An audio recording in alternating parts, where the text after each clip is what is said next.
Saudara Kepala Staf TNI Angkatan Darat Jenderal TNI Maruli Simanjuntak memimpin penanaman 64.000 lebih batang mangrove di lahan seluas 102,5 hektar serentak di seluruh Aceh.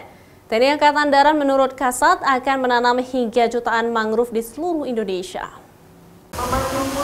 Aksi penanaman mangrove oleh TNI Angkatan Darat ini dimulai dari Aceh di Kampung Blang, Kecamatan Meraksa, Banda Aceh.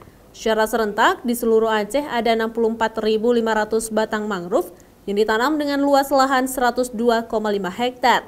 Khusus penanaman yang dipimpin Kasat di Banda Aceh, ditanam 8.500 bibit bakau oleh 1.600 lebih gabungan prajurit TNI AG, personil Polri, pelajar, berbagai komunitas dan masyarakat kampung setempat.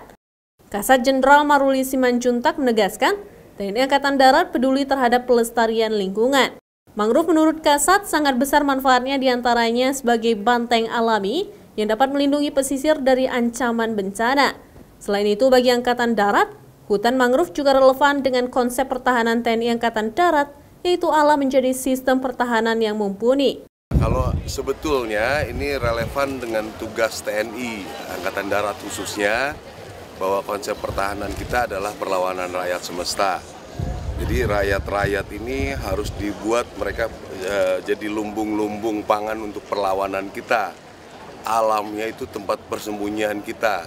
Menjadikan musuh-musuh sulit misalnya untuk pendaratan karena ada mangrove, hutan-hutan kita. Jadi membuat orang nanti kendaraan-kendaraan tank juga tidak bisa masuk. Jadi sangat relevan dengan Angkatan Darat khususnya dengan konsep pertahanan ya. Jadi nanti juga dalam konsep perlawanan kita kan bergabung semua, TNI, Darat, Laut, Udara, Polri, itu sudah nyambung. Jadi antara alam, konsep pertahanan itu kita sangat relevan.